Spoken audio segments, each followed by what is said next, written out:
Eric, I appreciate it. So this week, it was pretty cool. You know, at the end of last week, I had done some of the underground building, and we talked about, you know, the modular form of how I like to build, where everything is modular and stuff like that.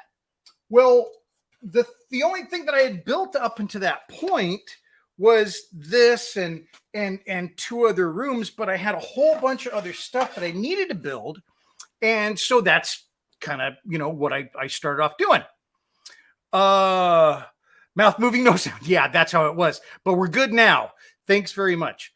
Martin is here. Hey, thanks very much from coming in from Holland. Thanks very much, Martin. I really appreciate it. Paul and Eric got the sound going a little bit ago, so that's really good. But yeah, so this week has been about, you know, filling up more of that underground area. And so I'm going to show you where we are. I am going to go to camera 3 and do one of these little deals. And there we go.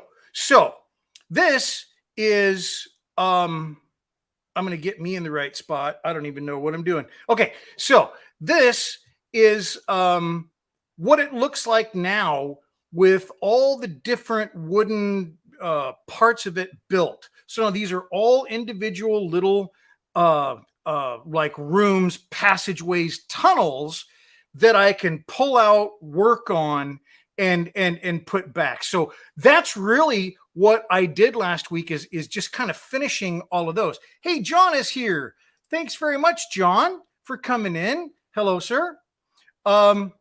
So yeah, I did a whole bunch of that. I started off here. So I've got one corner, and I'm going to jump ahead so I can show you two. Here is this corner, and this corner, I'm going to see if I can get a layout here. Geez, I'm all over the place, aren't I? I'm going to go back to the very beginning, because here you can see, like under the top level, that pink area. Well, that's where this little corner is going to go. And that's where they have an active tunnel being dug. And the issue I found was, well, if I have an active tunnel and they use these little like narrow gauge rail cart lines to move the sandbags and the dirt through the tunnels to get it out of the you know, where they're digging and mining, well, you come to a corner, what the heck are you going to do? So I made this little turntable. Now, I was saying turnstile earlier. It's not a turnstile. It's a turntable. And I was corrected. And thank you very much for correcting me on that one. So I put that in there. What you're seeing here is how I embedded a little sleeve of brass into the diorama. And by embedding that there and gluing it in, that gave a nice pivot. And that pivot works on the right-hand picture there on the little circle. That's the little turntable. That slides into there very nicely, and so it pivots on that. So then I got it all centered and stuff like that. And I built this. This is going to be painted to look like iron, so it's got an iron band around it.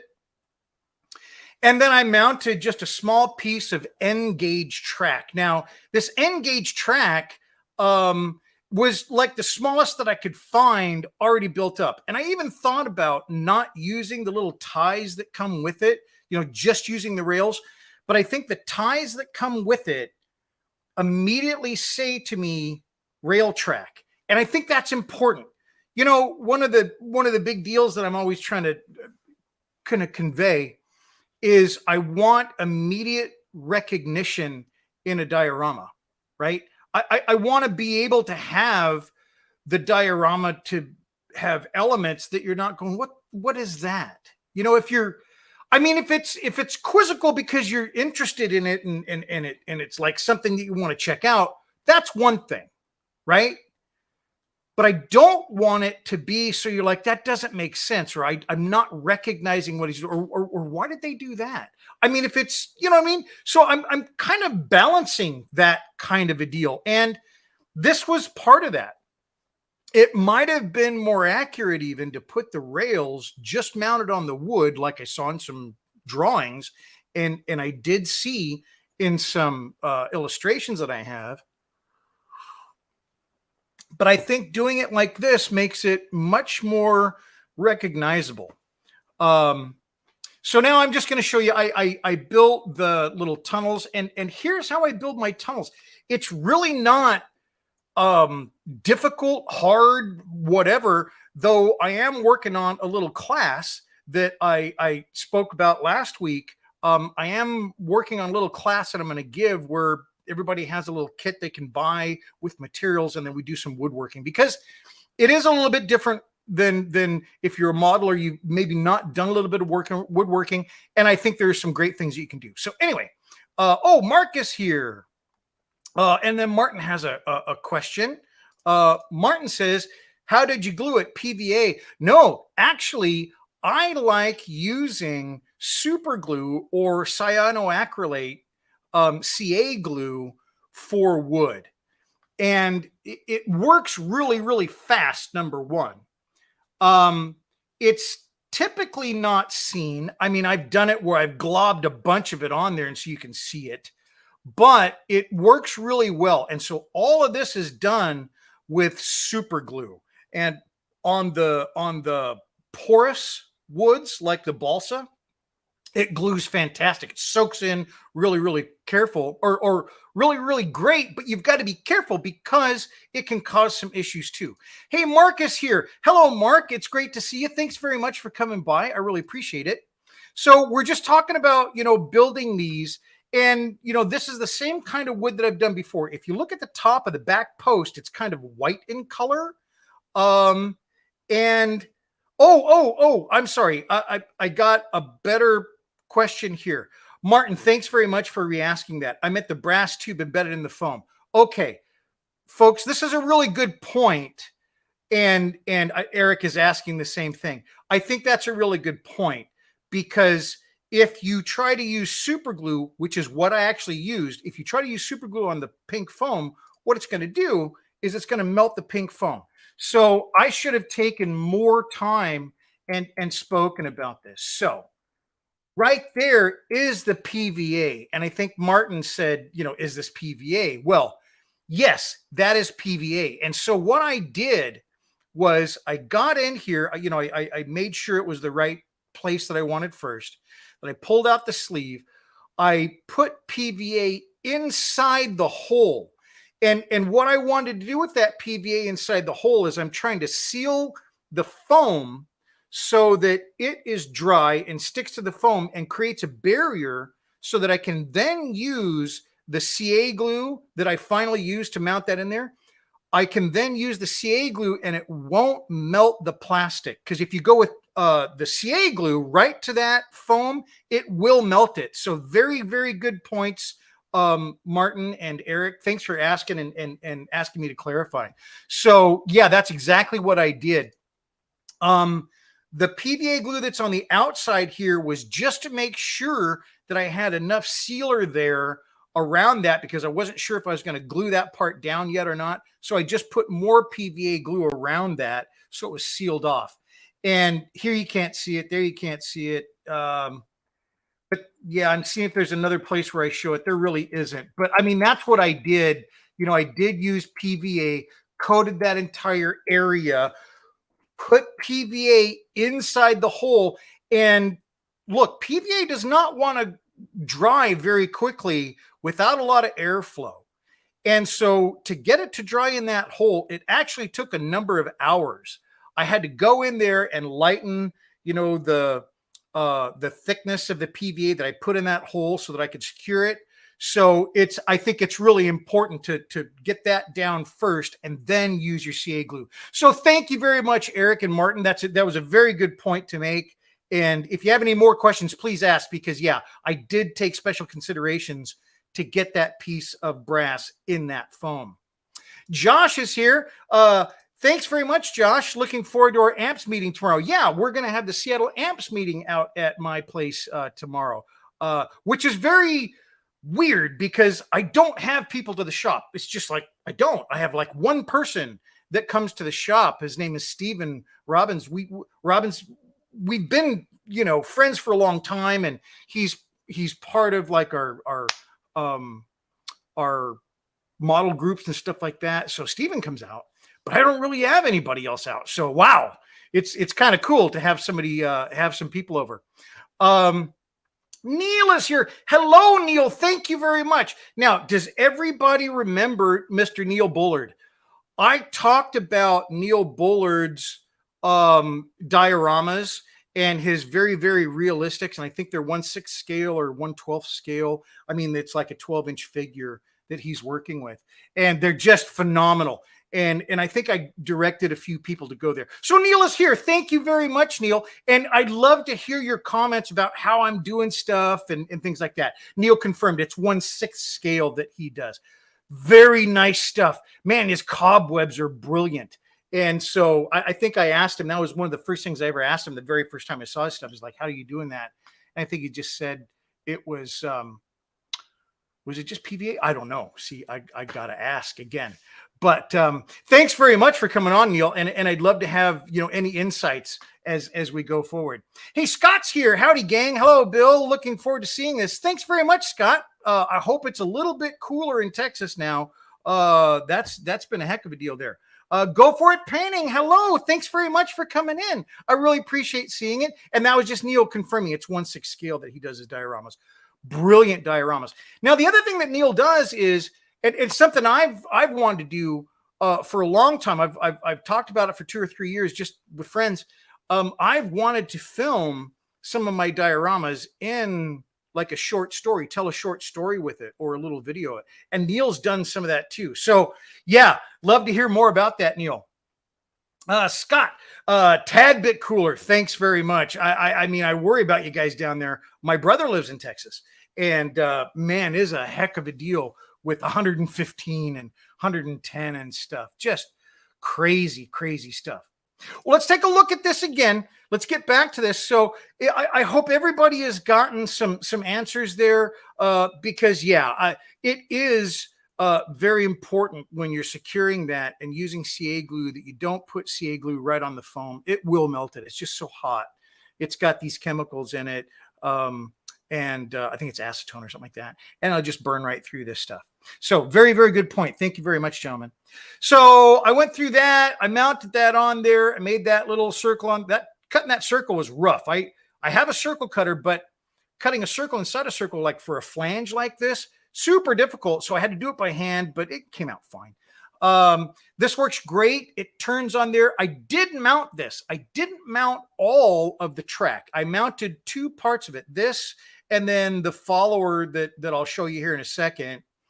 But I did not mount the other track because I'll tell you why. Here was a little fun. So I kind of hadn't thought about how I'm going to mount this, but I mean, it worked out fine.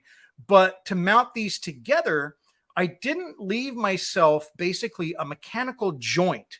And what I mean by a mechanical joint is, in woodworking, there's something called dovetailing, or you can use like a screw is a mechanical joint. So you've got 2 pieces of wood, you put them together. And so this piece of wood's over that piece of wood. And so you screw down through the top one into the bottom one. That's a mechanical joint, the screw going through it. Well, to do that, you have to plan ahead. I didn't, is what I'm trying to get at. And so instead of using a mechanical joint, I used a glued up joint on this corner. And I mean, it worked fine because there's no stress on it, but there's a little green tub back there. And what that is baking soda. And so what you can do is you can take baking soda, and when you couple that with super glue, it makes a hard, fast cement. I mean, this stuff is nuts. It's going nowhere. And so what I do is I just take a little bit of the baking soda up there, put it on there with a brush. Be careful, because wherever you put that stuff, it's not going to want to come off. You're going to damage the wood trying to get it off. You get it somewhere you don't. So I'm real careful to put it in there, and then I just drip my super thin super glue on it. It's instantaneous and it works great. It makes almost a mechanical bond because the powder in it gives it substance. It's not just the glue holding to itself. the glue and the powder works together and creates this amazing bond. I use this in a few places, and for me, it's a nice way to do stuff. Once I got that, I went ahead and finished out the corner with all my beams. And one of the things that I like to do when I'm doing this stuff is I like to look at it a lot, because that's going to tell me what the next part of this is. Now, I was trying to tell you before where I put tracks. So what you're looking at right now is the front of the diorama as you look at it straight ahead. And in front of you, you see the longer piece of track and then the little turntable piece of track. Well, it's the longer track on the right going back towards the back of the diorama that's not connected. And the reason is, back in that corner, you see where it's still pink? That's where I'm going to have the actual digging going on. So this is where I'm going to show three gentlemen. And Neil Bullard did this already in his diorama he's currently working on. So that's really cool. But it shows how they dug these tunnels, because it's not just like, taking a pickaxe and, going to town. They had to be quiet as they're digging these tunnels under no man's land and physically under German trenches, occupied German trenches. They were digging under those. You had to be so quiet because, of course, the Germans found out about this, and they are digging counter tunnels. And so there were times where the tunnels came together. There are times where they passed a tunnel, they could hear somebody, they busted in, all kinds of things. So you had to be very careful and very cautious about the methodologies that are in use in digging down there. So you're not just going at it. There's no jackhammers going on. It's a guy with a shovel, right? Or sometimes just by hand, because it's so delicate. So there's a very special method that they developed to do this. And that's what I'm going to show here. So I'm really excited to do that. And for that, I needed to keep that track loose. Hey, Mr. Erdink is here. Thanks very much, Erdink, for coming by. Hello, sir. It's great to see you. And so when I'm doing this, I'm kind of thinking, okay, what am I going to do next? What parts of this are going to be affected? But I wanted to hold off on diving right into this digging part because I wanted to get my figures. I want to get my figures so I can kind of build them up and get them in the positions I want, and then put them in that, because it's a very specific thing that they have to have. It's a very it's a very specific position because of what they're doing. So I got to be real careful with that.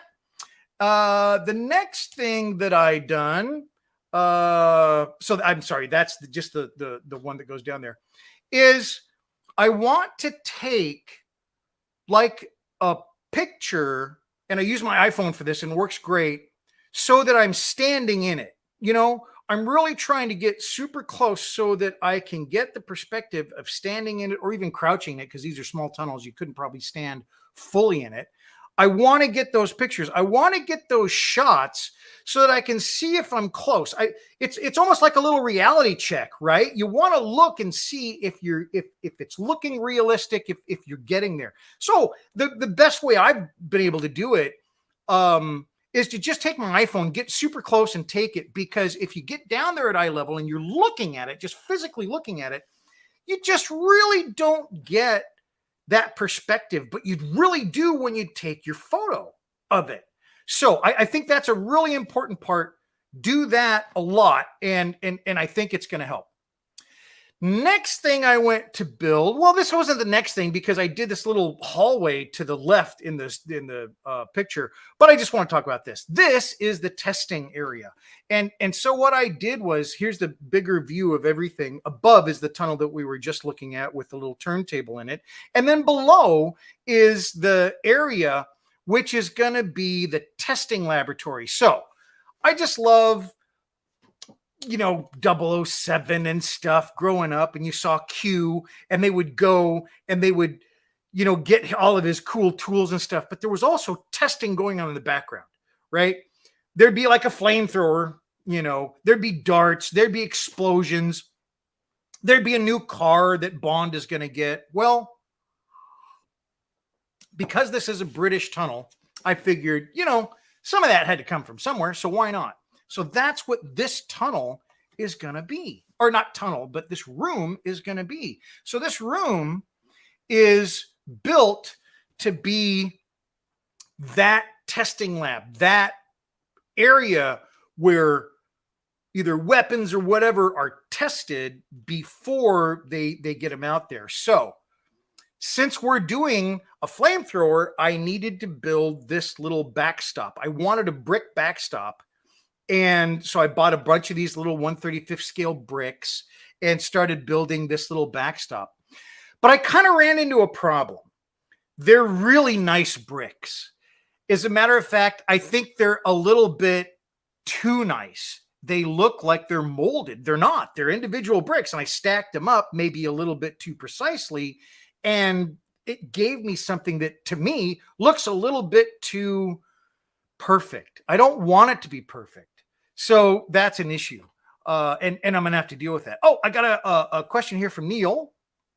So Neil says, will you paint the track supports before you install the timber tunnel frame in place, then add the mud, or do you do it once it's installed, Bill? Yeah. So I'm gonna basically on the timber and stuff like that underneath the tracks, I've got to paint all those. They're not going to be black. I'm going to paint them so that they look like actual timber. Then I'll glue it in first. Then I'll paint it, and then I'll put the mud on it, and then hopefully wash away some of the mud to reveal the ties underneath the track. Because I don't want the track to look like model track. I want it to look like actual track. And that's kind of how I'm doing it. There is going to be a lot of mud, and that's something that Neil did in his diorama so effectively, was all the amount of mud that was in there. I mean, the whole thing is just mass mud in it. Well, and that's what they were dealing with. So yeah, there's going to be a lot of that. There's going to be a lot of weathering on the walls. There's going to be broken boards. There's going to be broken beams. There's going to be stuff that has been shorn up, like it broke and they tried to, there's going to be a lot of stuff doing, but I want to build everything kind of nice, perfect, whatever, and then break it. So there's a lot of that going on. I'm reading your question back, make sure that I did answer it properly. Paint the track supports before you install the timber tunnel frame in place, then add. Oh, okay. And I built the entire tunnel frame, but I'm going to leave one side open, right? So one side will stay open, but I did the top, the bottom, and the back first, then install that. So it is going to be a little harder to paint. But I mean, heck, I could pry it up if I wanted to paint it, because I do want them painted nicely. Martin Drayton did a really great job earlier this year. He painted some train tracks on a train crossing he was doing for one of his armor vehicles. And I think he did a really nice job. And so that's what I want to do. I want to try to really get those done. But yeah, I just build the tunnel and then I put the track in. Okay. I got Martin says, by the way, for World War I highly recommend the novel Birdsong by Fawkes. Tunneling features. Oh, okay. Birdsong by Fawkes. Okay, that would be good, because one of the other things that I saw, like in the movies and some of the pictures I saw, were canaries. And that just tells you, you always heard about canary in a coal mine, that old thing. Well, it's real, number one. And it was just another one of the dangers, there are times you hit a pocket or something like that, or these gases slowly seep in to the tunnel you're digging, and some heavy gases stay at the bottom of the tunnel. Man, I'll tell you, it's a crazy thing. So Birdsong, I would imagine, relates somewhat to the tunneling. So very cool. Thanks very much, Martin. Features heavily in this novel. Very cool. Thank you very much. Flopka, thank you very much. Good afternoon, evening all. Thanks very much for joining us. Neil says, and rats, lots of rats. I actually built a little place where I'm going to have a rat. Well, maybe more, but yeah, that was fun to kind of think of. Okay, so I'm not sure exactly what I'm going to do with this brick. I'm certainly going to paint it. The original idea was to have it, it's a stop. It's a backstop.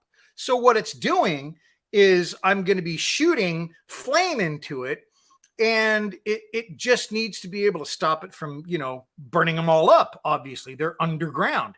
It's a little bit of a stretch, but all of my dioramas are, they're all fantasy. I'm basing it on real stuff, but yeah, they wouldn't have this in World War I's underneath the lines. But I still want to try to make it like, what if? Could they have done it? So that's what this is meant to be. So it's going to be like burnt. Now, why is it dry stacked and why is there no mortar? That's a really good point. When I worked, years ago, I had a friend that had a forge.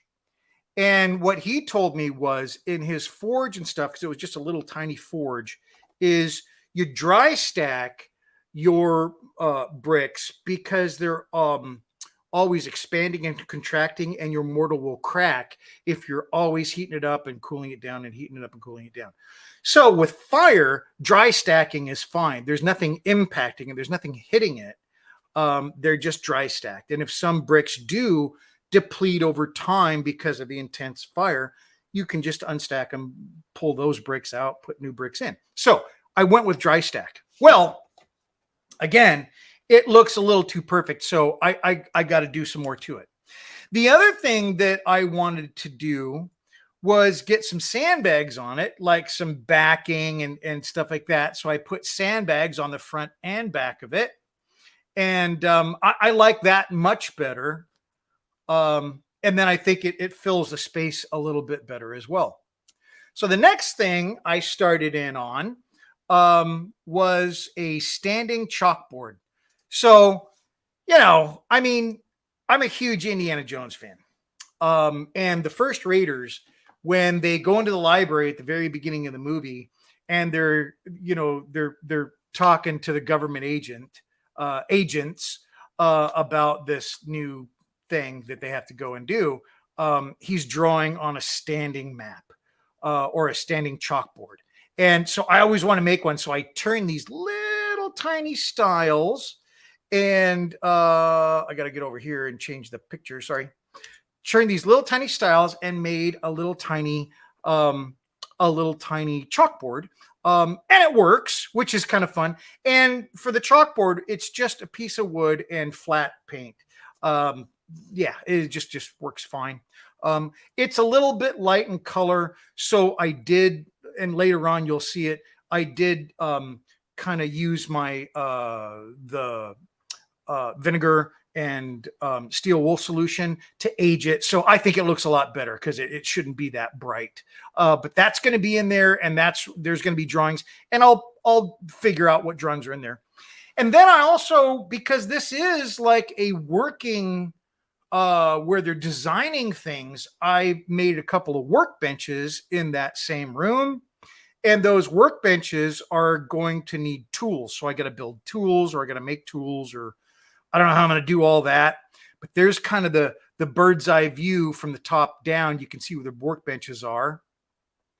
And then I started on the Livens Flame Projector. So now the Livens Flame Projector, let me see. There's a picture of it. So, and I've got more pictures later on that I'll show you so you get an idea. So I just had this on my monitor last night. This is the Livens Large Gallery Flame Projector. And what it does is the bottom basically is a big hydraulic ram that pushes this thing up through the soil.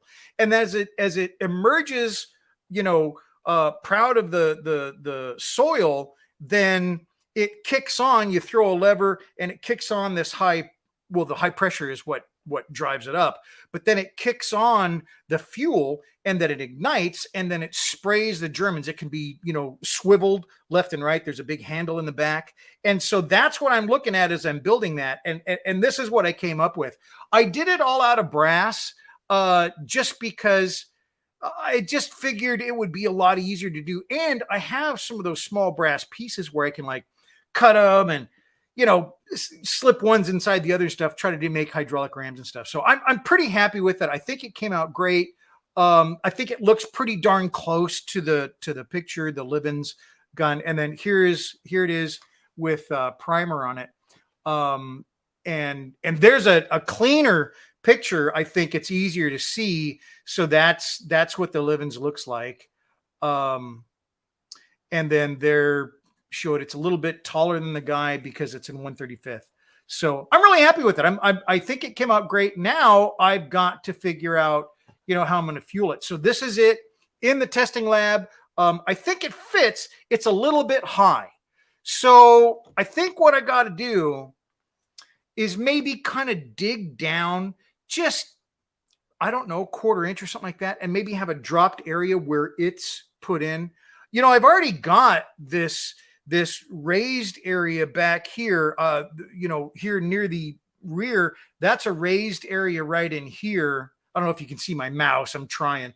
But it's under the bench here in the back of the room. And then forward of that, it steps down just a little step. And then we've got this. I think that what I'm going to do for the Livens gun, because I wanted to hit a little bit lower on the wall, and I don't want to raise the wall. I think that the wall is about the height I want. I want to be able to see the top of the bricks. I don't want just this monolithic wall. I want to see the tops of the brick to show that they're just dry stacked, right? They're just stacked on there. So I think what I've got to do is maybe lower the Livens gun. And so I'll do that. I think it looks really good in here. I think it fits the space very well. And so I'm just going to continue working in this room, kind of filling it out this week, getting more details and all that kind of jazz. And then here is the big picture of the Livens gun. That's what I was looking for before. So you see the end all the way to the right. That's the part that I built last night and we just looked at. The 5 tanks that come after that. So the top picture is the whole Livens gun. The 5 tanks that come after it are the middle shot there. Those are what hold the fuel. And then the bottom image, I'm just looking at the far right. These are 20 O2 tanks, and those are to pressurize the entire system. So there's no compressor. They can't pressurize it that way. They have to pressurize it with pressurized gas. So they have CO2 gas in those canisters. I have to look at the fuel again. I had the fuel. It's something kind of funky sounding. So that's why I don't have the fuel for you. But, those 5 fuel tanks. Now, I'm not going to, this is like what I'm saying in this picture or what I'm trying to present here is it's a test, facility. So I don't really have to have all 5 of those tanks and all 20 of those CO2s or the entire rail set up and stuff like that. That's not really what I think I'm looking for. What I'm looking for is I need a fuel cell that resembles what it has in the full-size gun, because this thing is 56 feet long. It ain't fitting with what I built. So I just want to have some fuel tanks that represent it, that look like it, of course, and some of the O2 tanks in there. And I think that's going to be fine to be able to show this thing firing. Then I can do the scorching on the brick wall. I can do all kinds of other stuff. And I'm going to have like extra parts, on these workbenches, tools, toolboxes, just different stuff. Because I really think it would be fun to see them working on it to get it working properly. So yeah, I really like it. And Flowkip says that Livens gun looks like something from the Machining Krieger universe. It really does. I mean, but the funny thing is this is a real thing. It was deployed 4 times.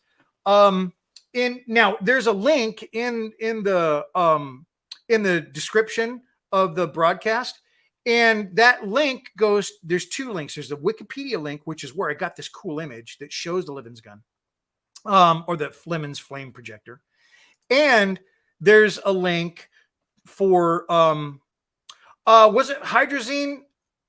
That doesn't sound familiar. It was something with an A, I believe, but I could be wrong. Do you think you'll build a scale version of the full-size Livens gun to display with this diorama? After building it, that's a possibility. I don't know if I would do it with this one because I got so much to do here, but it's a possibility. The idea at first was to literally build that entire assembly, and it was a 3-foot long diorama. That's why I didn't do it. But yeah, it's quite possible. Okay, so back to the links that I put in there. I just want to tell you, there's 2 links in there. One is Wikipedia, and the other one is to Timeline. Now, earlier this week, I had commented to somebody that I saw a video about this. It's like 5 years old, something like that, and it was Time Team. It's not Time Team, it's Timeline. It's a UK, a British television show, BBC television show, and it's really cool. And what they do is they dig up a Livens gun that had collapsed and stuff during World War II. So they go in and they find parts of it in France. I believe it was in Messines. So that show is on there. And then it also shows where they construct the British, I don't know if it was EOD or what, but they construct a new one just to be able to see its lethality. You know, they wanted to get all the properties, but they used new equipment. They used different pumps. They used different kind of fuel bladders. They did it differently, but in essence, it was the same thing. And they showed the range of it. And I got to tell you, it's remarkable. A devastating weapon. It would not, I think I explained this before, it would not only shoot the fuel, but it wasn't like propane like you see in the movies where you hit the propane and it burns as long as the fuel's there. You cut off the fuel, it dies away pretty darn quick, right? Because there's just no fuel. If it catches something on fire, that's a different story. But the flamethrower is shooting liquid fuel, and the liquid fuel would douse anything that it's, you know, being aimed at, and it would continue to burn after the Livens gun was even shut off. So, man, devastating weapon. When it was used, the folks across from it, the Germans that it was being deployed against, they had no idea. This was never seen before. Nobody had ever even conceived of this thing before, you know, Captain William Livens came up with it. And it was meant to, as most of the weapons back then, it was meant to shorten the war. It may have, but the war went on for 18 months after that. That was in 1916 that he developed the Livens gun. So anyway, very fascinating subjects. I really think it would be fun to look at it. I was fascinated the first time I saw the show, number one, and then when I did the research and read about it. Interestingly enough, Captain Livens, after the war, invented the washing machine, the dishwasher. I think it was the dishwasher. It wasn't the clothes washer. He invented the dishwasher. So who'd have known? But anyway, I thought it was pretty interesting. So let's get back to looking at this. So that there is what it looks like so far. I think it's a fun little lab. I think if I lower that, it'll be cool. And then I'm going to have like hoses coming out of there because I thought maybe in that back corner I could add fuel. And I thought, well, that would be stupid because you'd have like fuel, you know, where basically you're pointing. So what I'm going to do is I'm going to try to, you know, bring the fuel out here. So this is the hallway that I came up with that leads to this testing area. And so that hallway, I think I'm going to line the back of it with like fuel canisters and stuff like that, and then have hoses coming into the testing lab. I think that would just be interesting too. I just think that would be kind of cool looking. So you have all these hoses on the ground and, you know, going in and stuff like that. I'm also thinking to have like some blast shields that you can put up. I've also got, well, it's not right here, but I've got plenty of the corrugated tin. And I think that's got a place in here too. Somebody mentioned last week on my texts and stuff like that on because I do daily shorts about this, you know. But I thought I might have to use some of that tin to wrap some of the beams and the posts in that room. I don't think it should be kind of just, you know, left. So the heat from this thing could get out of hand. And then a vent. Possibly vent it. Now, in digging tunnels, the sappers would use vents. Those vents, though, were typically to either bring out noxious air or just dead air. You know, it's got too much O2 levels are too high. just because you're so far and there's no air circulating. So they use hand pump for water, for getting water out of there, but they also had for ventilation. So I don't know if that was a hand pump. I think it was, but it was a larger tube and it went down below to try to get air to circulate down in there. So all that stuff I think is going to be very interesting to have on the floor, to have on the foreground, you know, to kind of help show the story. So that's what's coming up. Okay. What do we got next? I think that's pretty close to being done with what I did last week. I want to talk about my patrons. Thank you very much, my patrons. I'm actually getting much more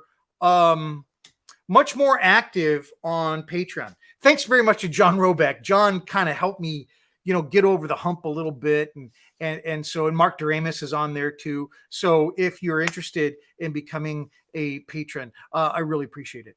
I am doing an update every single day, even on the weekends, because I work on it on the weekends. Why wouldn't I? So every day at 10, I do a short with an update.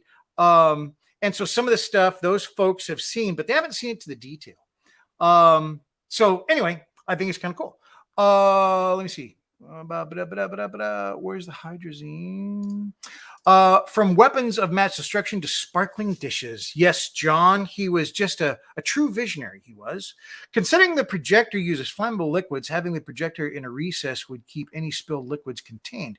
Good excuse for a recess under the projector. That's a really good idea. Just kind of sinking it down.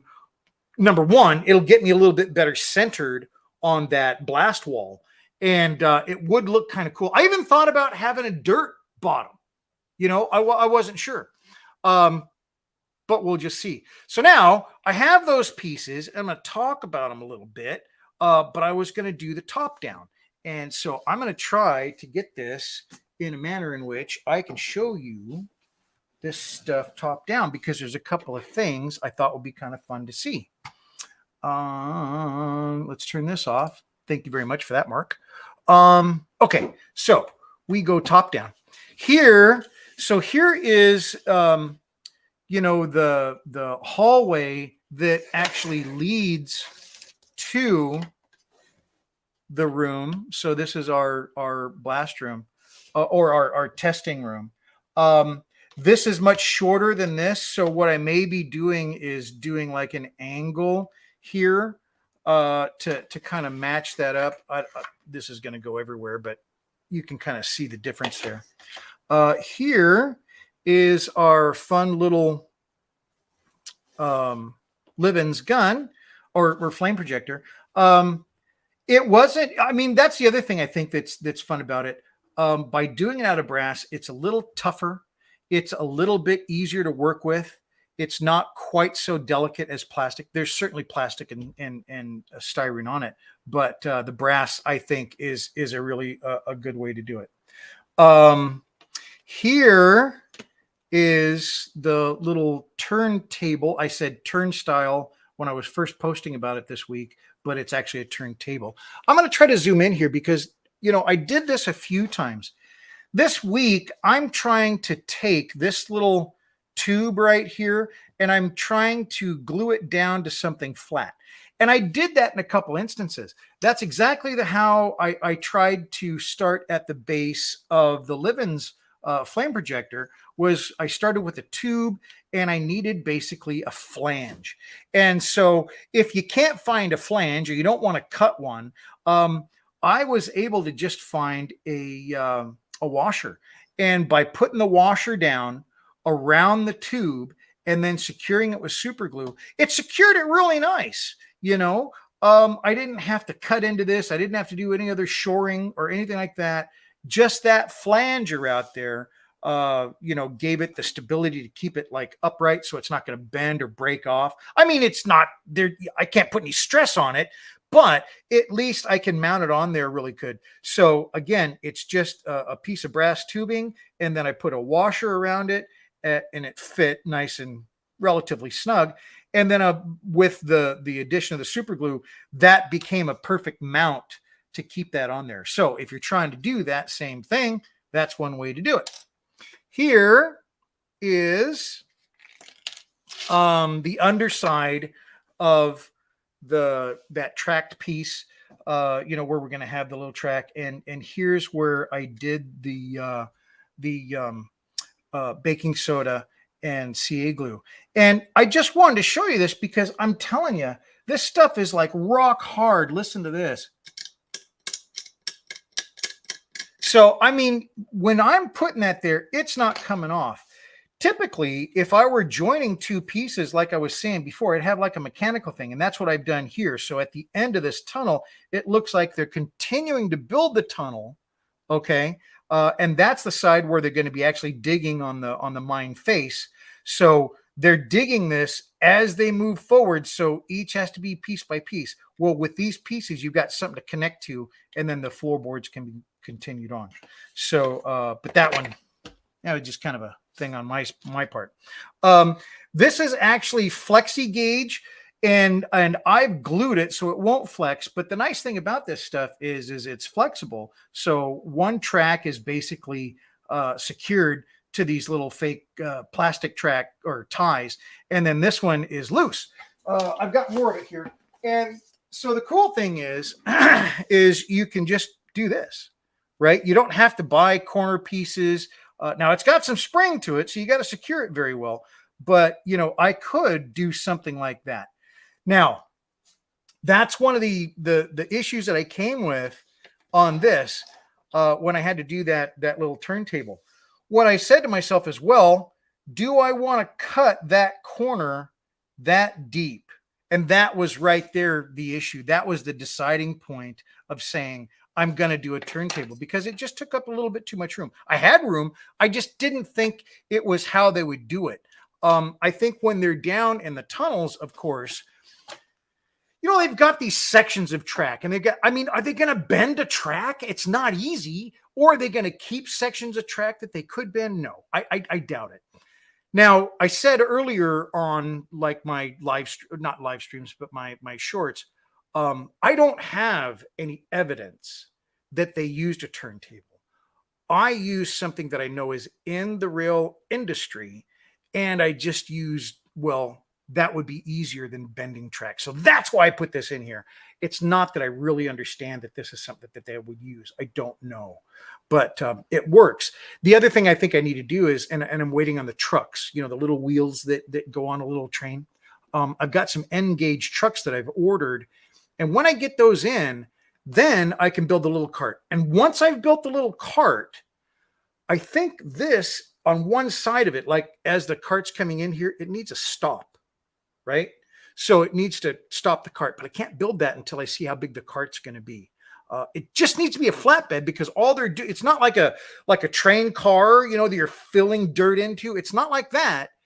It's a flatbed cart. It's very low, and they're loading sandbags on it from the dirt that they're digging and pulling out of the mining operation that they're doing. So yeah, that's to come once I get those.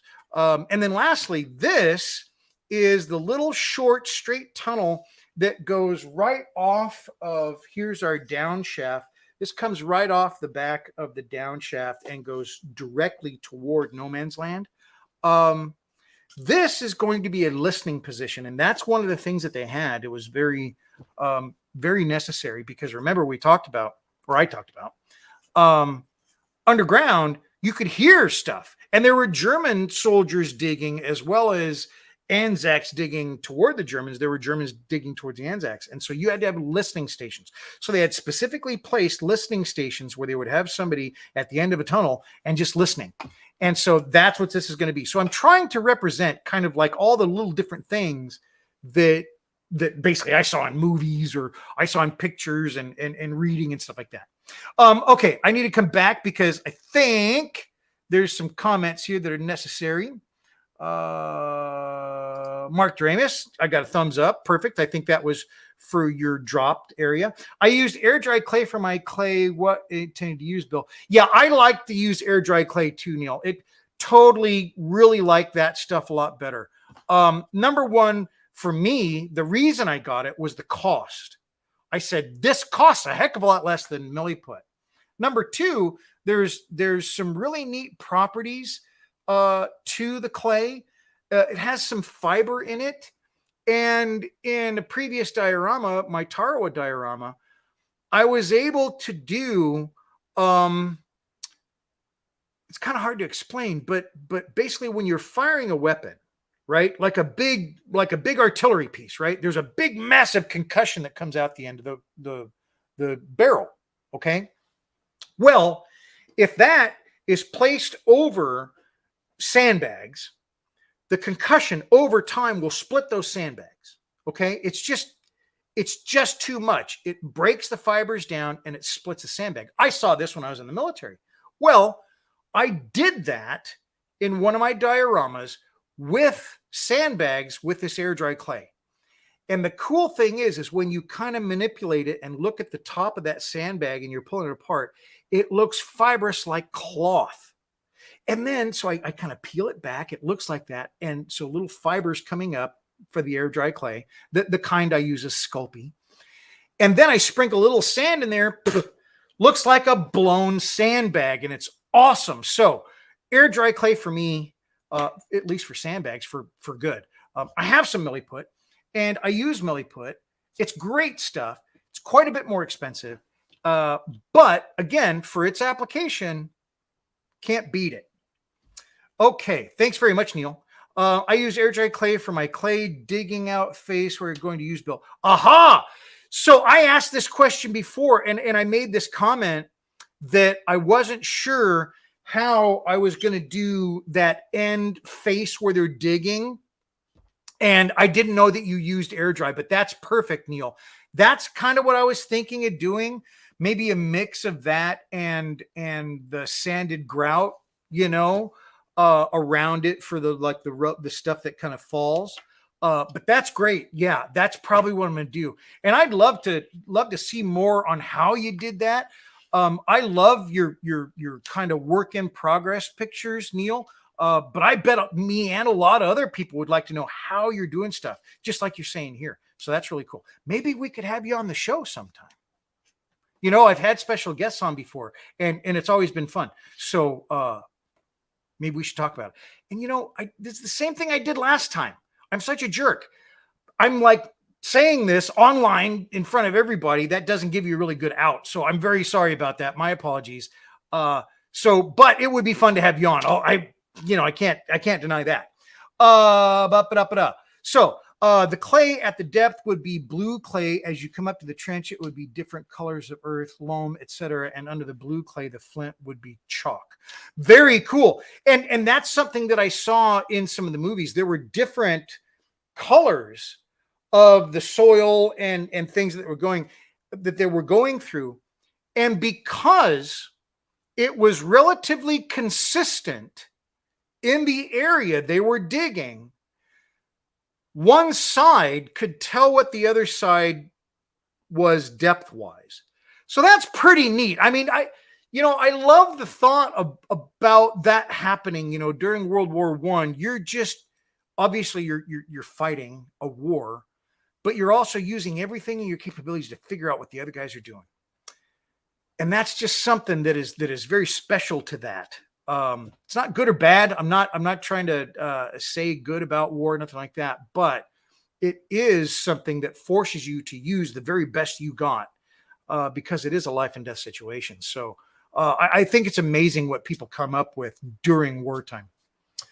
And Neil says, great, no problem. Neil, we got to work on that this week. And I don't know when we would do it, but I think it'd be great because with you working on your diorama now, it'd be really neat to see some of your processes, just talking about it, just even, looking at some of those pictures and talking about them. Be a lot of fun. I think it'd be great. So thank you very much, sir. I'm really looking forward to that.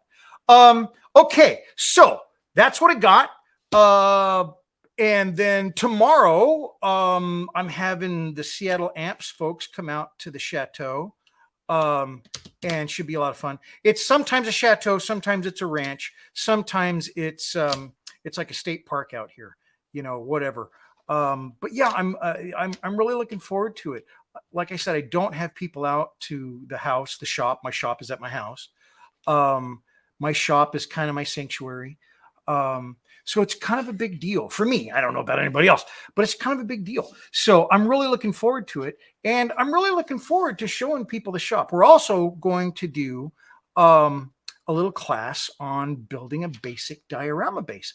I imagine some of it will get filmed, and I'd love to share that with you next week or throughout the week when I give little updates and stuff like that. But yeah, I'm really looking forward to that tomorrow. Well, it looks like Mark has got to get out of here. Thank you very much for coming by, Mark. It was wonderful to see you. And I hope to see you at a meeting here soon. I really appreciate it. Folks, I think we're pretty much done for the day. If you have any questions, please write them in. If you miss it and I don't get them and it happens after the fact, please do write them in. I do answer them. You know that. And so I really appreciate you coming in. I'm having a great time with this diorama. I love your suggestions. Please keep that going. Those suggestions really are fun because sometimes stuff comes up that I have no idea. I'd never heard about it, never thought about it. I mean, before the Livens gun 4 or 5 years ago, before I saw that, I had no idea. I think they actually produced it in conjunction with one of the releases of Lord of the Rings because they were, I think that's what maybe started them doing it. And I'm such a Lord of the Rings fan that might have led me to seeing that video so many years ago.